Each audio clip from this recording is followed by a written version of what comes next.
Revise भी करते रहिए। क्लियर है ना? आइए हम लोग देखते हैं cell organelles in prokaryotic cell. Cell organelles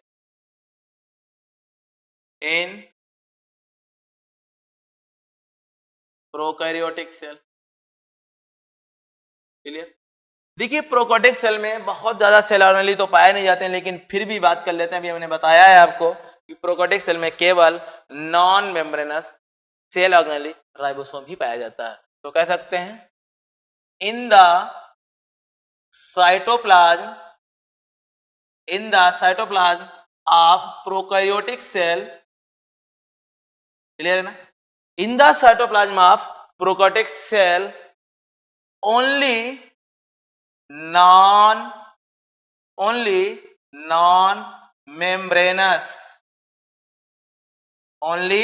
non-membranous cell organelles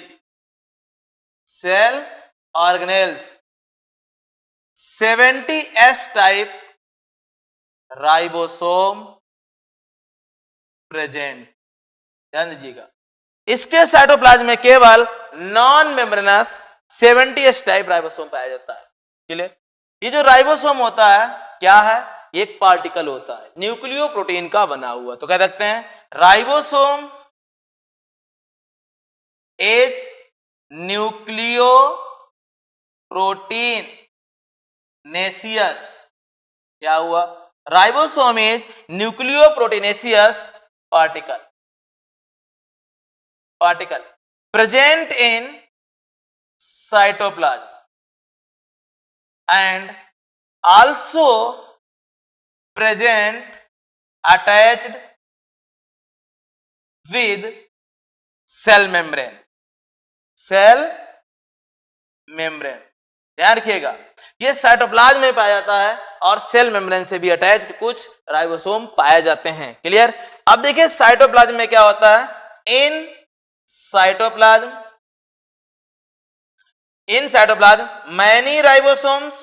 many 70S ribosome. ध्यान रखिएगा, many 70S ribosome attached with mRNA and form polyribosome or पोलीराइबोसोम या फिर से हम क्या कहते हैं? पोलीसोम कहते हैं। क्लियर? ध्यान रहे आप लोगों को। और कुछ राइबोसोम फ्री भी पा सकते हैं और कह सकते हैं few ribosomes are also present free in cytoplasm. Clear? कुछ राइबोसोम साइटोप्लाज्म में फ्री स्टेट में भी पाए जाते हैं। अब देखिए जो राइबोसोम है, जो 70S राइबोसोम है, ये इसकी 2 यूनिट्स होती हैं। कह सकते हैं यहां पर units of 70S ribosome, units of 70S ribosome. ध्यान दीजिएगा, यहां पर जो 70S राइबोसोम है इसकी 2 यूनिट्स होती हैं और यहां पर जो S है वो स्वेडबर्ग यूनिट है। और जो इसका एक डिवीजन है वो सेडिमेंटेशन कोएफिशिएंट के अकॉर्डिंग होता है। ध्यान रहे आप लोग को। तो जो 70S है उसकी 2 यूनिट्स होती हैं, एक स्मॉल यूनिट 30S और जो लार्ज यूनिट वो होती है 50S। ध्यान रहे यहां पर। क्लियर है ना? 30 और 50, ये मैथमेटिकल एडिशन नहीं करेंगे। 30, 50, 80 गलत हो जाएगा। ये एक्सपेरिमेंटल वैल्यू है सेडिमेंटेशन कोएफिशिएंट के अकॉर्डिंग। क्लियर है ना? तो इस तरीके से 30S और 50S 2 यूनिट्स होती हैं। अब देखिए जो राइबोसोम का काम क्या होता है, तो कह सकते हैं ribosome act as protein factory. मतलब जो राइबोसोम होता है वो प्रोटीन फैक्ट्री यानी प्रोटीन सिंथेसिस के लिए साइट प्रोवाइड करता है। तो कह सकते हैं means provide site for protein synthesis. Protein synthesis. Clear. अब देखिए यहां पर जो हमारे राइबोसोम्स हैं वो प्रोटीन सिंथेसिस के लिए साइट प्रोवाइड करते हैं। क्लियर, कोई दिक्कत नहीं। आगे देखिए, अभी आप सेल ऑर्गेनेल के बारे में जाने थे, तो ये था हमारा 70s राइबोसोम। हाँ, यहां ध्यान रखें केवल राइबोसोम यानी अदर जो यूकेरियोटिक सेल में सेल ऑर्गेनेल होते हैं तो कह सकते हैं cell organelles, cell organelles like mitochondria, mitochondria, Golgi complex, Golgi complex, ER endoplasmic reticulum, lysosomes, lysosomes, plastids, plastids are not present. These are only present in eukaryotic cell. Eukaryotic cell. Clear. इस तरीके से ये था इसका cell organelles. Clear. आगे देखते हैं।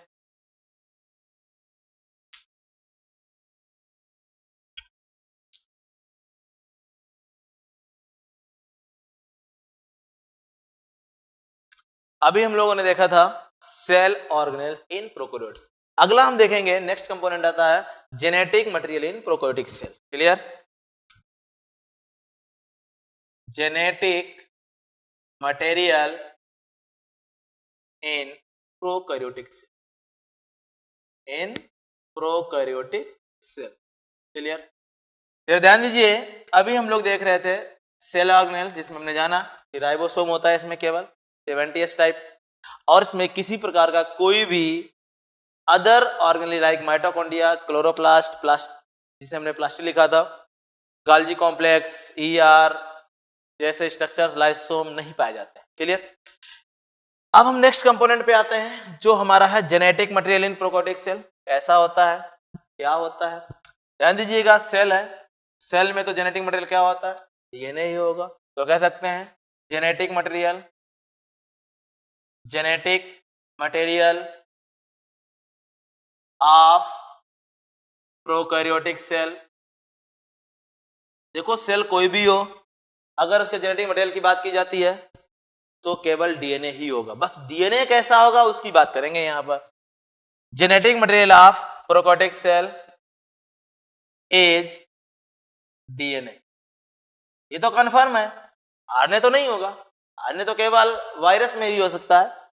इन्हीं हमारी सेल है, तो मैंने पहले ही बोला है कि जेनेटिक मटेरियल बगैर सोचे समझे DNA, बट DNA कैसा होगा यहां पर इसकी बात करते हैं, यही तो मेन है यहां पर। ध्यान दीजिए, in this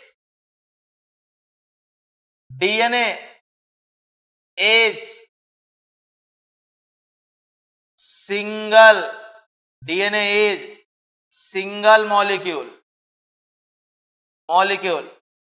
and circular double stranded, circular है, डबल स्टैंडर्ड है, विद क्लोज्ड एंड स्ट्रक्चर। इतना पूरा सेंटेंस ऑप्शन में आया हुआ है नीट में कि DNA प्रोकैरियोटिक सेल का कैसा होता है, circular double stand with closed end, circular double stand with open and. ध्यान रखिएगा, आपको क्या लगाना है वहां पर, क्लोज। सर्कुलर है तो क्लोज्ड एंड होगा ही होगा। क्लियर। प्रोकैरियोटिक सेल में क्रोमोसोम का नंबर 1 होता है, 1 सिंगल। तो कह सकते हैं in prokaryotes number of chromosome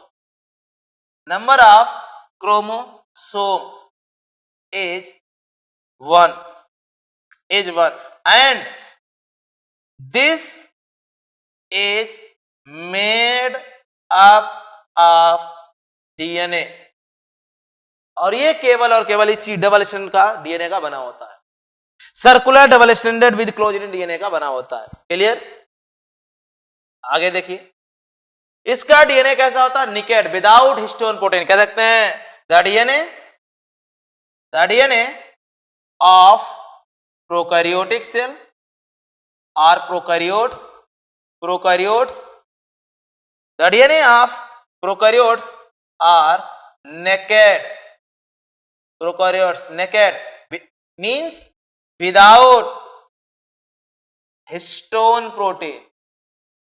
histone protein मतलब यहां पर कोई हिस्टोन प्रोटीन नहीं पाई जाती है, कोई स्पेशल पैकिंग नहीं होती है, इसलिए इसका डीएनए कैसा होगा? फ्री होगा और मोर एक्टिव होगा। तो कह सकते हैं सो दियर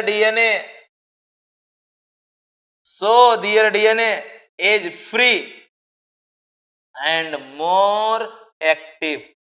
इसका डीएनए फ्री होता है और मोर एक्टिव होता है, किसका? प्रोकैरियोटिक सेल का। Clear?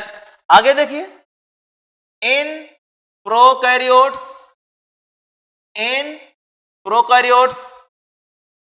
DNA contains few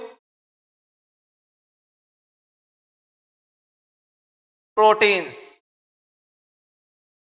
like polyamines। क्या कहते हैं इनको? पोलीएमाइंस कहा जाता है। यहां हिस्टोन बेसिक प्रोटीन नहीं होती, यहां पोलीएमाइंस प्रोटीन होती हैं कुछ। In this cell no having special packing of DNA like prokaryotes, like eukaryotes। क्या बोला गया? प्रोकैरियोटिक सेल में यूकोटिक सेल की तरह कोई स्पेशल पैकिंग न्यूक्लियोसोम या सोलिनॉइड जैसी नहीं होती है, ध्यान रहे आप लोगों को। क्लियर? आगे देखिए क्या होता है। डीएनए जो हमारा मेन डीएनए जो होता है वो किस रीजन पाया जाता है? तो कह सकते हैं इन प्रोकैरियोट्स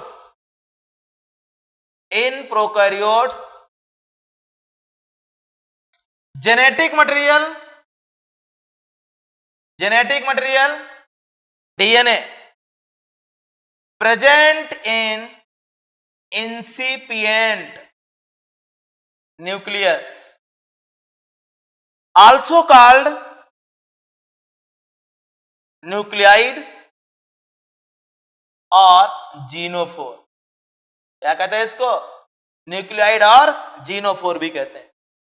प्रोकैरियोटिक सेल में एक्स्ट्रा डीएनए भी होता है, एक्स्ट्रा सेगमेंट ऑफ डीएनए भी होता है। तो कह सकते हैं in prokaryotic cell extra DNA material also presents which is also double stranded circular DNA. Double standard होगा, सर्कुलर डीएनए होगा, इस डीएनए को कहते हैं क्या? Called plasmid. इसे हम प्लाज्मिड कहते हैं। क्या कहते हैं? प्लाज्मिड कहा जाता है। क्लियर? ये डीएनए का एक्स्ट्रा जेनेटिक मटेरियल होता है जिसके पास सेल्फ प्रोसेस होती है। ये सेल का जो मेन डीएनए है उसके कंट्रोल में नहीं होता। हाँ, केवल एक ही प्रोसेस है जो उसके कंट्रोल में होती है। अगर इस प्लाज्मिड का डुप्लीकेशन होना होगा तो इसका जो डुप्लीकेशन होता है ये नंबर केवल मेन डीएनए के कंट्रोल में होता है। बाकी सभी फंक्शन, सभी एक्टिविटीज ये अपनी सेल्फ डिपेंड करता है। तो कह सकते हैं द डुप्लीकेशन ऑफ प्लाज्मिड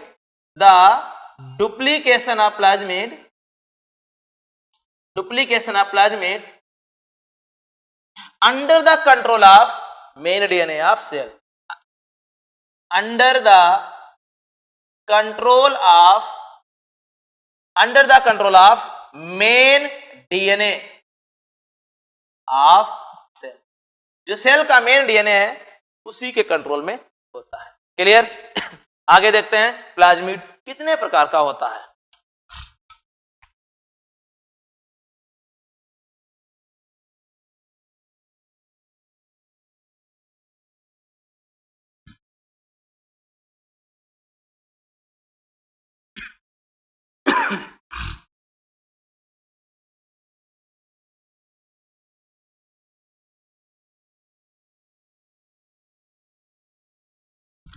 आइए देखते हैं प्लाज्मिड क्या है, इसका काम क्या होता है, कितने तरीके का होता है plasmid.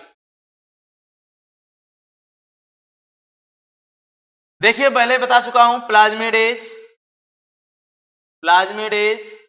The extra genetic material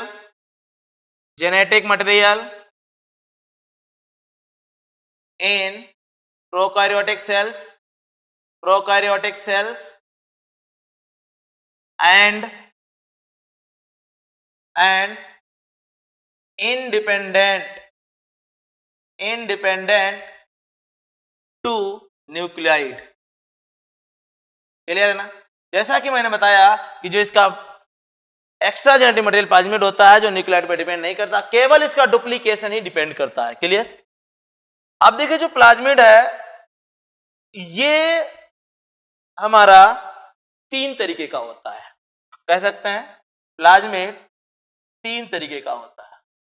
कौन सा? पहला एफ प्लाज्मिड, पहला होता है एफ प्लाज्मिड,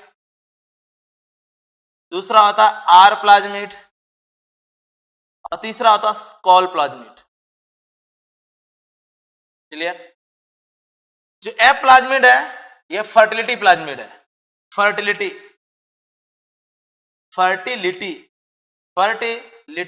प्लाज्मिड। और इसमें क्या होता है? फर्टिलिटी फैक्टर होता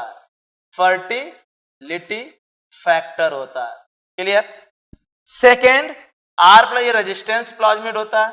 रेजिस्टेंस प्लाज्मिड, ध्यान दीजिए इन टाइप के अकॉर्डिंग प्लाज्मिड का फंक्शन पता चल रहा, मतलब ये रेजिस्टेंस प्रोवाइड करता है अगेंस्ट एंटीबायोटिक्स। क्या करता है?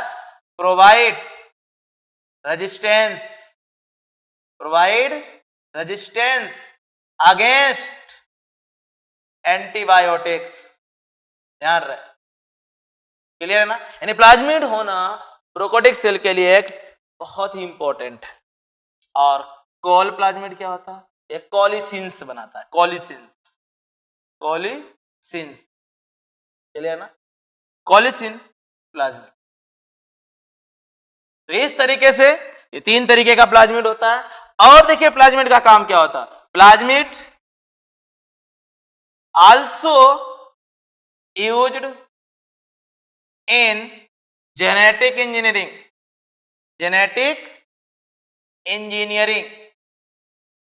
As vector. ध्यान रखना। तो इस तरीके से ये था हमारा प्लाज्मिड। क्लियर? अब देखिए प्लाज्मिड जो हमारा है सेल के लिए बहुत इंपॉर्टेंट मटेरियल हो गया। क्लियर?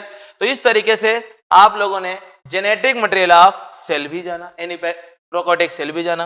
अब हम लोग देखेंगे सेल एक्सटेंशंस क्या होते हैं। ठीक है ना? नेक्स्ट टॉपिक आता है हमारा, नेक्स्ट कंपोनेंट आता है सेल एक्सटेंशंस। बताया भी था मैंने आपको सेल एक्सटेंशंस। ध्यान दीजिए।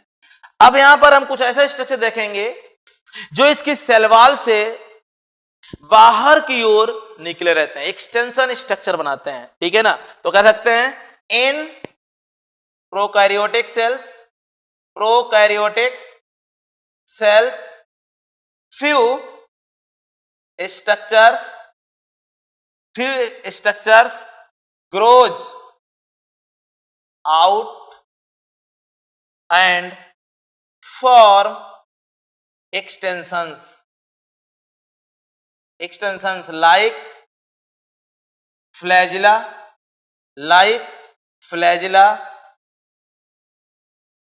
pili and fimbriae।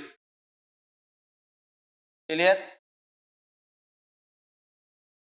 Fimbriae. Clear? तो इस तरीके से ये 3 स्ट्रक्चर है यहां पर, फ्लैजिला, पिलाई और फिम्ब्री। ये सेल एक्सटेंशंस कहलाते हैं। क्लियर? चलिए देखते हैं इनका काम क्या है और ये कैसे बनते हैं, किसके बने होते हैं। तो सबसे पहले हम फ्लैजिला के बारे में बात करते हैं। ठीक है ना? फ्लैजिला के बारे में बात करते हैं। फ्लैजिला देखिए जो फ्लैजिला होते हैं ये मोटाइल स्ट्रक्चर होते हैं। ये सेल को मोटिलिटी प्रोवाइड करते हैं। तो कह सकते हैं these are found in motile prokaryotic cell, motile prokaryotic cell, motile prokaryotic cell and provide motility to the cell, और सेल को ये मोटिलिटी प्रोवाइड करते हैं। क्लियर? अब जरा ध्यान दीजिए, ये मोटाइल स्ट्रक्चर है, मोटिलिटी प्रोवाइड करते हैं, और ये किसके बने होते हैं? बात करेंगे हम in prokaryotes, in prokaryotes, in prokaryotes flagella are made up of flagellin protein. ध्यान रहे, प्रोकैरियोटिक की बात कर रहा हूं मैं। प्रोकैरियोटिक में जो फ्लैजिला होता है वो फ्लैजिलिन प्रोटीन का बना होता है, जबकि यूकैरियोटिक में यही flagella special protein tubulin protein का बना होता है, और वहां पर जो ट्यूबुलिन प्रोटीन होती है वो स्ट्रक्चर बनाता है जिसे हम माइक्रोट्यूब्यूल्स कहते हैं। उनका स्पेशल अरेंजमेंट भी पूछा जाता है। फिलहाल यहां पर किसी प्रकार का कोई अरेंजमेंट नहीं होता है, सीधा याद रखेंगे आप फ्लैजिलिन प्रोटीन। क्लियर? किसका बना होता है? Made up of flagellin protein. इस बात को ध्यान रखेंगे। ये हमारा यूकैरियोटिक प्रोकैरियोटिक फ्लैजिला में डिफरेंस में भी आएगा। क्लियर? यूकैरियोटिक फ्लैजिला ट्यूबुलिन का है, प्रोकैरियोटिक फ्लैजिला फ्लैजिलिन का है। ध्यान रहे आप लोगों को। क्लियर? ठीक है। नेक्स्ट जरा ध्यान दीजिए आप लोग, जो हमारा फ्लैजिला है इसमें कितने स्ट्रक्चर होते हैं, कैसे कितने पार्ट का बना, ध्यान दीजिए। जो प्रोकैरियोटिक फ्लैजिला है हमारा, ये 3 पार्ट से मिलकर बना होता है। तो कौन कौन से पार्ट्स हैं उनकी बात करेंगे हम। Parts of flagella, parts of flagella, ठीक है, पार्ट्स ऑफ फ्लैजिला। जरा ध्यान दीजिए, इस फ्लैजिला में 3 पार्ट होते हैं। कौन कौन से? सबसे पहला है basal body, basal body, second है हुक, और थर्ड है फिलामेंट, थर्ड है फिलामेंट। क्लियर? ध्यान दीजिएगा, जो बेसल बॉडी है ये सेल वॉल में अटैच रहती है, हुक जो है वो सेल वॉल से थोड़ा सा बाहर निकला रहता है, और लॉन्गेस्ट मोटाइल स्ट्रक्चर जो होता है वो फिलामेंट होता है। तो कह सकते हैं बेसल बॉडी के बारे में, basal body, this is the base of flagella, flagella, and remain embedded in cell wall, in cell wall, और सेल वॉल में एम्बेडेड रहता है। क्लियर? नेक्स्ट आता है हुक। हुक, हुक क्या होता है? बेसल बॉडी से ही निकलता है बाहर की ओर, तो कह सकते हैं from basal body, from basal body spike like structure, spike like structure projected to outside and connects with filament, और ये फिलामेंट से कनेक्ट होता है। क्लियर? नेक्स्ट आता फिलामेंट, नेक्स्ट आता है फिलामेंट। ध्यान रखना, जो फिलामेंट है वो हुक से अटैच होता है, तो कह सकते हैं this is the longest structure and attached with hook, और हुक से अटैच रहता है। क्लियर ना? तो इस तरीके से ये फ्लैजिला के स्ट्रक्चर थे, कोई दिक्कत नहीं। तो ये हो जाएगा हमारा फ्लैजिला। नेक्स्ट आता हमारा क्या? सेकेंड पार्ट क्या था? पिलाई। ध्यान दीजिए, फ्लैजिला के बाद सेकेंड पार्ट क्या था? पिलाई। पिलाई को देखते हैं, और फिम्बरी। हाँ, और ध्यान दीजिए, फ्लैजिला का नंबर बहुत ज्यादा नहीं होता, क्योंकि फ्लैजिला लॉन्गेस्ट स्ट्रक्चर होते हैं, इसलिए सेल के अंदर फ्लैजिला का नंबर बहुत कम होता है। क्लियर? आइए बात करते हैं पिलाई के बारे में।